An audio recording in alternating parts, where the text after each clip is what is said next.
Hi hello అండి తెలంగాణ రాష్ట్ర ప్రజలందరికీ గుడ్ మార్నింగ్ నమస్తే. సో ఈ రోజు మన సూర్య వెలుగు దినపత్రికలో వార్తా విశేషాలు ఏ విధంగానే ఒకసారి మనం చూద్దాం.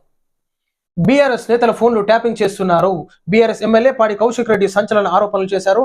ఈ ప్రభుత్వంలో బీఆర్ఎస్ పార్టీ నేతల ఫోన్లు ట్యాపింగ్ చేస్తున్నారంటూ సంచలన వ్యాఖ్యలు చేశారు. బీఆర్ఎస్ ఎమ్మెల్యే పాడి కౌశిక్ రెడ్డి ఫోన్లు ట్యాపింగ్ చేస్తున్నారంటూ సంచలన వ్యాఖ్యలు చేశారు. గత కొద్ది రోజులుగా కేసీఆర్, కేటీఆర్, కవిత ఫోన్లు కూడా ట్యాపింగ్ చేస్తున్నారని ఆరోపించిన కౌశిక్ రెడ్డి తన పర్సనల్ విషయాలు కూడా లీక్ అవుతున్నాయని వెల్లడించారు. సో ఏదైతే ఎమ్మెల్యే పాడి కౌశిక్ రెడ్డి గారు తన ఫోన్ ట్యాపింగ్ అవుతున్నట్టుగా మరి ఆధారాలతో పాటు పిఎస్ లో కంప్లైంట్ కూడా ఇవ్వడం జరిగింది కాబట్టి ఖచ్చితంగా దానిపైన విచారణ చేపట్టాలి. సో కాంగ్రెస్ పార్టీ అధికారంలోకి రాగానే గత ప్రభుత్వం బీఆర్ఎస్ మా ఫోన్ ట్యాపింగ్ చేసిందని చెప్పేసి ఈనాడు కోర్టులో కూడా విచారణ జరుగుతుంది కాబట్టి ఈ ఫోన్ ట్యాపింగ్ వ్యవహారాలు అసలు ఎందుకు చేస్తున్నారు? ఈ నాయకులు ఏదైనా క్లూస్ తీసుకోవడానిక, లేకపోతే ఉన్నటువంటి రాజకీయ అవకాశాల కోసం అసలు ఎవరు ఎక్కడ ఏం చేస్తున్నారు, ఏ అధికారులు ఏం చేస్తున్నారు, ఏ నాయకులు ఏం చేస్తున్నారు, పకడ్బందీగా ఏమైనా ప్లాన్ చేస్తున్నారా? ఈ పార్టీ నేతలు ఆ పార్టీ ఫిరాయింపులు, ఆ పార్టీ నేతలు ఈ పార్టీ ఫిరాయింపులు. సో ఈ విధంగా ప్రజలను ఒక గందరగోళంలో ప్రవేశేటట్టుగా ఈనాడు మనం తెలంగాణ రాష్ట్రంలో చూస్తున్నాం కాబట్టి ఈ సామాన్య వ్యక్తి ఎవరైనా ట్యాపింగ్ చేస్తే మాత్రము జైలుకు తీసుకొని శిక్షణ అనుభవించేలాగా చేస్తారు. కానీ ఇది రాజకీయాల్లో మాత్రం ఈ ఫోన్ ట్యాపింగ్ అనేది చాలా ఇక లీగల్ గా నడుస్తున్నట్టే కనిపిస్తుంది. చాలా ఇల్లీగల్, ఇది చట్ట విరుద్ధం ఇది.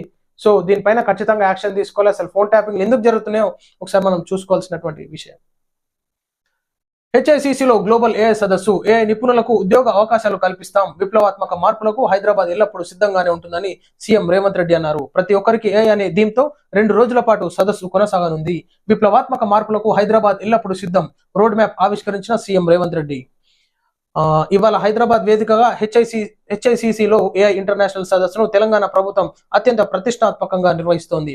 ప్రతి ఒక్కరికి ఏఐ అనే థీమ్తో 2 రోజుల పాటు సదస్సు కొనసాగుతుంది. ఈ కార్యక్రమానికి ప్రపంచ వ్యాప్తంగా 2,000 మందికి పైగా ప్రతినిధులు హాజరయ్యారు. సో ఏఐ టెక్నాలజీ అనేది టెక్నాలజీ పరంగా డెవలప్ అనేది కరెక్టే, కానీ దాన్ని మిస్యూజ్ చేస్తే మాత్రం భారీ నష్టాన్ని చూడాల్సి వస్తుంది. సో ఇల్లీగల్ గా యూజ్ చేస్తే చాలా మందికి ప్రమాదకరంగా ఉంటుంది కాబట్టి నిపుణులు కూడా చెప్పడం జరిగింది. దీనిపైన విశ్లేషణ కూడా జరిగింది. ఏఐ టెక్నాలజీ ఎంత యూస్ఫుల్ గా ఉంటుందో అంతే డేంజరస్ గా ఉంటుంది కాబట్టి ఖచ్చితంగా అధికారులందరూ దీనిపైన ఒక స్పెషల్ యాక్ట్ నిర్వహించుకొని దాన్ని ఏ విధంగా యూజ్ లోకి తీసుకురావాలి, రూల్స్ అండ్ రెగ్యులేషన్స్ దానికి ఏ విధంగా నియమ నిబంధనలు పాటించాలో ఖచ్చితంగా దానికి వర్తించాలని చెప్పేసి మేము కోరుతా ఉన్నాం. కళ్యాణ లక్ష్మి చెక్కుల కోసం హైకోర్టు మెట్లు ఎక్కాల్సి వచ్చింది. బీఆర్ఎస్ ప్రభుత్వ హయాంలో పసిపిల్లల నుంచి మొదలు పెడితే పండు ముసలోల వరకు ప్రతి ఒక్కరికి ప్రభుత్వ ఫలాలు అందుకున్నారు. అన్ని వర్గాలకు సంక్షేమ పథకాలు కేసీఆర్ అమలు చేశారు. రాష్ట్రంలో నడుస్తున్నది ప్రజాపాలన కాదని రాక్షస పాలన అని మాజీ మంత్రి హరీష్ రావు అన్నారు. సీఎం రేవంత్ రెడ్డి తాటాకు చప్పులకు భయపడే వాళ్ళెవరూ లేరని చెప్పారు.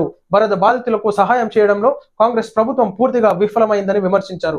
ప్రభుత్వం ముందుగా మేల్కొంటే మరింత ప్రాణ నష్టం తగ్గే అవకాశం ఉండేదన్నారు. సిద్దిపేట క్యాంప్ కార్యాలయంలో వద్ద ఖమ్మం వరద బాధితులకు సరుకులు పంపే వాహనాలను ఆయన జెండా ఊపి ప్రారంభించారు. నిజానికి అధికారులు ఎప్పుడైతే విపత్తులు తలెత్తుతాయో అప్పుడే మేల్కొంటారు, అప్పుడే సోయలకు వస్తారు అధికారులు. కానీ ఆ విధంగా కాదు, ముందే మేల్కొని ముందే చర్యలు తీసుకోవాలి.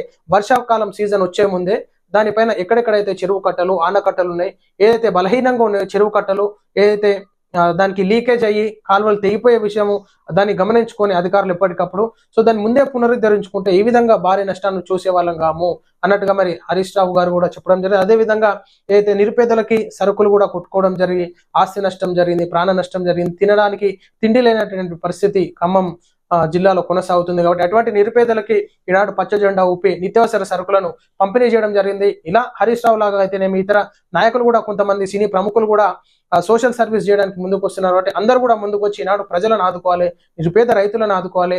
ఏదైతే నిర్వాసితులు అయిపోయి ఇల్లులు కోల్పోయి ఇల్లులు కొట్టుకుపోయి వాగులో కొట్టుకుపోయినారు కాబట్టి వాళ్ళందరికీ ఒక చేయూతగా ఉండాలని చెప్పేసి కోరుకుంటా ఉన్నాం. జమ్మూ కాశ్మీర్ కు రాష్ట్ర హోదా పునరుద్ధరిస్తాం. జమ్మూ కాశ్మీర్ శాసనసభ ఎన్నికల ప్రచార పర్వానికి కాంగ్రెస్ నేత రాహుల్ గాంధీ బుధవారం శ్రీకారం చుట్టారు. బనిహాల్ దూరు అసెంబ్లీ నియోజకవర్గాల పరిధిలో జరిగిన ఎన్నికల ర్యాలీలో రాహుల్ ప్రసంగించారు. జమ్మూ కాశ్మీర్ శాసనసభ ఎన్నికల్లో ప్రచార పర్వానికి కాంగ్రెస్ నేత రాహుల్ గాంధీ శ్రీకారం చుట్టారు. మరి ఈనాడు ఏదైతే జమ్మూ కాశ్మీర్ లో ఎలక్షన్స్ మూవ్మెంట్ ఉందో ప్రజలందరినీ మోటివేట్ చేసేదిగా మరి ర్యాలీలు కొనసాగిస్తూ అదే విధంగా ప్రచార కార్యక్రమాలు కూడా కొనసాగించడం జరిగింది. ఎక్కడ ప్రజలకు ఇబ్బంది కలగకుండా ప్రెస్ కాన్ఫరెన్స్లు ఏర్పాట్లు చేసుకొని మరి ముఖ్యమైనటువంటి నాయకులు కీలకమైనటువంటి నాయకులతోని ఏదైతే మీటింగ్స్ ఏర్పాటు చేసుకొని దాన్ని ఏ విధంగా ముమ్మరంగా చేసుకోవాలి ఎలక్షన్స్ ఏ విధంగా గెలుపొందాలన్నట్టుగా రాహుల్ గాంధీ గారు ముందుకు రావడం జరుగుతుంది. పేదల ఇల్లు కూలగొడుతుంటే చూస్తూ ఊరుకోవాలా? పేదల ఇల్లు కూలగొడుతుంటే ఎంపీగా చూస్తూ ఊరుకోవాలని మల్కాజ్గిరి ఎంపీ ఈటల రాజేందర్ అధికారులను ప్రశ్నించారు. ఆయన సరూర్ నగర్ చెరువును బీజేపీ నాయకులతో కలిసి పరిశీలించారు. పేదల ఇల్లు కూలగొడుతుంటే ఎంపీగా చూస్తూ ఊరుకోవాలని మల్కాజ్గిరి ఎంపీ ఈటల రాజేందర్ అధికారులను ప్రశ్నించారు. సో ఈటల రాజేందర్ ఒకసారి మనం గమనించుకోవాలి. ఈనాడు ఏదైతే హైడ్రా కమిషన్ వ్యవహరిస్తుందో ఈనాడు ఒక చైర్మన్ గా రేవంత్ రెడ్డి గారు, సో దాన్ని ఉన్నటువంటి ప్రణాళికలోకి తీసుకురావడం జరిగింది. సో ఈ నాలాలు కబ్జా చేసి కట్టడం వల్ల ఉన్నటువంటి సిటీ ఏరియాస్ లోకి నీళ్లు రావడం జరుగుతుంది. సో దీన్ని మీరు ఖండించాల్సింది పోయి పేదల ఇల్లులు కూల్చుంటే పేదలకి ఏదైతే బడాబాబులు అమ్మినారో, నాయకులు అమ్మినారో, మరి మీకు తెలిసిన నాయకులు ఎవరైనా కబ్జాలు చేస్తే ఫిరాయింపులుగా చేస్తున్నారో ఏమో కానీ ఖచ్చితంగా ఈ నాలాల మీద కబ్జాలు చేసి కట్టినటువంటి వాళ్ళని ఖచ్చితంగా తొలగించాలి. ఏదైతే నిరుపేద ప్రజల నాయకుల దగ్గర ఉన్నారో డబ్బులు ఇప్పించాలి, అది రూలు. ఈనాడు మీరు హైడ్రాని ఖండిస్తున్నారంటే ఒకసారి ప్రశ్నార్థకంగా ఉంది. మీ బీజేపీ పార్టీలను 10 మంది 10 రకాలుగా మాట్లాడుతున్నారు. ఒకసారి ఆలోచించుకోవాలి రేవంత్ రెడ్డి. ఈనాడు చెరువులు కనుమరుగయ్యేటటువంటి పరిస్థితి ఉన్నది.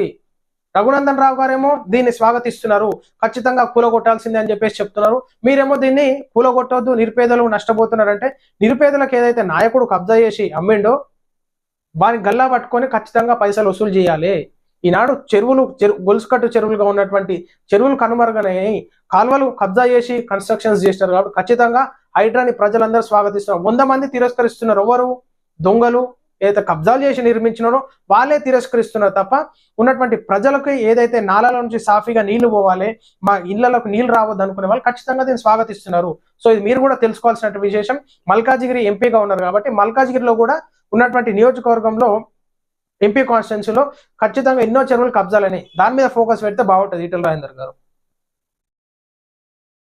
సింగపూర్ లో సెమీకండక్టర్ కంపెనీని సందర్శించిన ప్రధాని మోడీ, సింగపూర్ పిఎం వాంగ్ ఆహ్వానం మేరకు 2 రోజుల పర్యటనకు అక్కడికి వెళ్లిన ప్రధాని మోడీ గురువారం ఉదయం సెమీకండక్టర్ ఎలక్ట్రానిక్స్ రంగంలో ప్రముఖ కంపెనీ అయిన ఏఎం హోల్డింగ్స్ లిమిటెడ్ ను సందర్శించారు.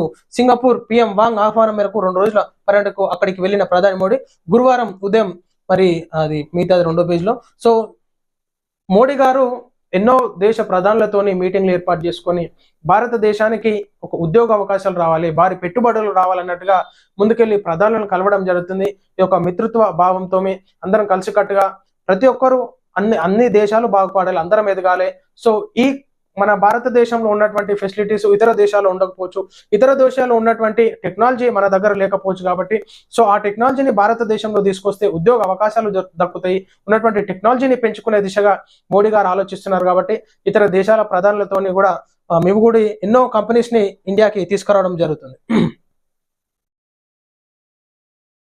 ఐటీలో మేటిగా తెలంగాణ, ఏఐ టెక్నాలజీ మిస్యూజ్ కాకూడదు, ఏఐ ఎమర్జింగ్ టెక్నాలజీ ఆధారంగా అభివృద్ధి సాధిస్తాం, బెంగళూరును అధిగమించే దిశగా ప్రయత్నాలు చేస్తాం, ఏఐ టెక్నాలజీని ప్రోత్సహించే దిశగా ఏఐ సిటీ నిర్మాణం, నేటి నుంచి జరిగే ఏఐ సమ్మిట్ లో ఏఐ నిపుణులు తయారీ పైన చర్చ, తెలంగాణ $1 ట్రిలియన్ ఆర్థిక వ్యవస్థగా తీర్చిదిద్దుతామని మంత్రి శ్రీధర్ బాబు అన్నారు. హైటెక్స్ లో జరుగుతున్న ఏఐ గ్లోబల్ సమ్మిట్ లో మాట్లాడిన ఆయన భవిష్యత్తు లక్ష్యాలను నిర్దించుకుని ముందుకు వెళ్తామని చెప్పారు. ఖచ్చితంగా ఏఐ టెక్నాలజీ గురించి సభలు, మీటింగ్స్, కాన్ఫరెన్సెస్ ఏర్పాటు చేసుకోవచ్చు అని దానిపైన ఒకసారి విశ్లేషణ చేసి ఏదైతే సైంటిస్టులు, నిపుణులు, పెద్దలు, అవగాహన ఉన్న వాళ్ళు ఖచ్చితంగా ఏఐ టెక్నాలజీ గురించి ఆలోచించి దాన్ని ముందుకు తీసుకురావాలి.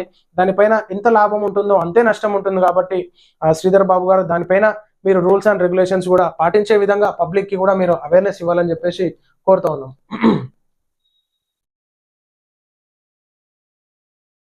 ఉక్రెయిన్ రష్యా వివాదం పరిష్కారానికి సిద్ధంగా ఉన్న ఏ దేశాన్నైనా స్వాగతిస్తాం. ప్రధాని నరేంద్ర మోడీ ఉక్రెయిన్ పర్యటన నేపథ్యంలో అమెరికా కీలక ప్రకటన. ఉక్రెయిన్ ప్రజల హక్కులకు అనుగుణంగా పనిచేయాలని పిలుపు. ఇటీవలే మోదీతో ఫోన్లో మాట్లాడిన అధ్యక్షుడు బైడెన్. సో ఇదైతే వాస్తవానికి ఎంతో మంది ప్రాణాలు కోల్పోవడం జరిగింది. ఉక్రెయిన్ రష్యా వార్ జరుగుతూనే ఉంది, కానీ ప్రజలు, నిరుపేదలు ఎంతో మంది ప్రాణాలు కోల్పోవడం జరుగుతుంది. అక్కడ భారీగా నష్టం జరిగింది. సో దీని యుద్ధాన్ని ఆపే దిశగా నరేంద్ర మోడీ గారు కూడా మరి ఫోన్లో ప్రధానులతో మాట్లాడడం జరిగింది. కాబట్టి దీనిపైన ఖచ్చితంగా దేశ అధ్యక్షులు, ప్రధానులు అందరూ కూడా చర్చించుకొని యుద్ధాన్ని ఆపే దిశగా చేయాలని చెప్పేసి, దీనివల్ల ఎంతో నష్టం జరుగుతుంది. కాబట్టి ప్రజలకు ఇబ్బందికరంగా ఉండకుండా వారు కూర్చొని మాట్లాడుకొని ఒక యుద్ధాన్ని ఆపే దిశగా చేయాలని చెప్పేసి ప్రధాని మోడీ గారు కూడా వివరించడం జరిగింది. తెలంగాణలో భారీ ఎన్కౌంటర్, 6 మావోయిస్టులు మృతి. భద్రాద్రి ములుగు జిల్లాలో సరిహద్దు కాల్పులు కొత్తతో దద్దరిల్లుతోంది. కనకగూడెం మండలం రఘునాథపాలెంలో భారీ ఎన్కౌంటర్ జరిగింది. పోలీసులకు మావోయిస్టులకు మధ్య జరిగిన ఎదురు కాల్పుల్లో 6 మావోయిస్టులు మృతి చెందారు. భద్రాద్రి ములుగు జిల్లా సరిహద్దుల కాల్పులు మూతతో దద్దరిల్లిన కనకగూడెం మండలం రఘునాథపాలెంలో భారీ ఎన్కౌంటర్ జరిగింది. పోలీసులు మావోయిస్టులకు మధ్య జరిగిన ఎదురు కాల్పుల్లో 6 మావోయిస్టులు మృతి చెందారు. కాల్పులో గ్రేహౌండ్స్ బలగాలకు చెందిన 2 గాయాలైనట్లుగా తెలుస్తుంది. సో ఉన్నటువంటి మావోయిస్టులు ప్రాణాలు కోల్పోతున్నా గానీ ఆ అడవి బాటలోనే మాకు న్యాయం జరుగుతుంది అనుకుంటారు. కానీ ఈనాడు ఎంతో మంది ఆ అడవి బాటను వదిలి జనజీవన స్రవంతిలోకి జనాల్లోకి వచ్చి ఈనాడు పాల్గొనడం జరుగుతుంది. ఆ నక్సలిజం వదిలేసి. సో ఉన్నటువంటి నక్సలైట్లకు కూడా అక్కడ ప్రజలకి ఏదో చేయాలి అన్నట్టుగానే అడవిలో ఉంటుకుంటూ ఎంతో కష్టపడుకుంటూ ఉంటున్నారు. సో ఒకప్పుడు ఏదైతే జల్ జమీన్ జంగన్ అనే ఉద్యమాలు జరిగినాయి, ఉన్నటువంటి నక్సలైట్లు కూడా ఎంతో మంది ప్రజలకు భూములు లేని వాళ్ళ దగ్గర, దొరల దగ్గర నుంచి మరి ఎదిరించి నిరుపేదలకు కూడా వ్యవసాయ భూములు ఇవ్వడం జరిగింది. సో వాళ్ళు కూడా చేసేది చేసినారు. కానీ ఈనాడు నక్సలిజం అడవుల్లో ఉంటూ చేసేది కరెక్ట్ కాదు. ప్రజల్లోకి జనజీవన స్రవంతిలోకి రావాలన్నట్టుగా కూడా కోరుకుంటారు. అధికారులు కూడా సూచనలు ఇవ్వడం జరుగుతుంది. లొంగిపోయి మరలా జనాల్లో కలిసి ఉండి పని చేసుకోవాలని చెప్పేసి కూడా చెప్పడం జరుగుతుంది. భిన్నత్వంలో ఏకత్వం ప్రాధాన్యత గురించి యువతకు వివరించాలి. రాజ్యాంగం భిన్నత్వంలో ఏకత్వం ప్రాధాన్యతను గురించి యువతకు అవగాహన కల్పించాలని కాంగ్రెస్ అధ్యక్షుడు మల్లికార్జున ఖర్గే పేర్కొన్నారు. రాజ్యాంగ భిన్నత్వంలో ఏకత్వం ప్రాధాన్యతను గురించి యువతకు అవగాహన కల్పించాలని కాంగ్రెస్ అధ్యక్షుడు మల్లికార్జున ఖర్గే పేర్కొన్నారు. ఇటీవల భిన్నత్వంలో ఏకత్వంపై జరుగుతున్న దాడుల వలన కలిగే దుష్ప్రభావాల గురించి ఉపాధ్యాయులు యువతకు వివరించాలని అన్నారు. సెప్టెంబర్ 5న ఉపాధ్యాయుల దినోత్సవం సందర్భంగా ఆయన తెలియజేశారు. సో కాంగ్రెస్ పార్టీ ప్రెసిడెంట్ అయినటువంటి మల్లికార్జున ఖర్గే గారు ఈనాడు విద్యార్థులకు కూడా ఎంతో మోటివేషనల్ గా ఉండాలి. ఉపాధ్యాయులు ఖచ్చితంగా విద్యార్థులు మంచి నడవడికగా ఉండే విధంగా ఎడ్యుకేషన్ ఇవ్వాలి, వాళ్ళని ఎడ్యుకేట్ చేయాలి. కాబట్టి ఖచ్చితంగా ఈనాడు యువతలో ఎన్నో మార్పులు వచ్చినాయి. సో దాన్ని గతంలో ఉన్నటువంటి ఏదైతే యువకులు ఉన్నారో ఇప్పుడు ఉండేటటువంటి జనరేషన్స్ కి చాలా తేడాలు ఉన్నాయి. కాబట్టి ఉన్నటువంటి ఉపాధ్యాయులు కీలక రోల్ ప్లే చేయాలి.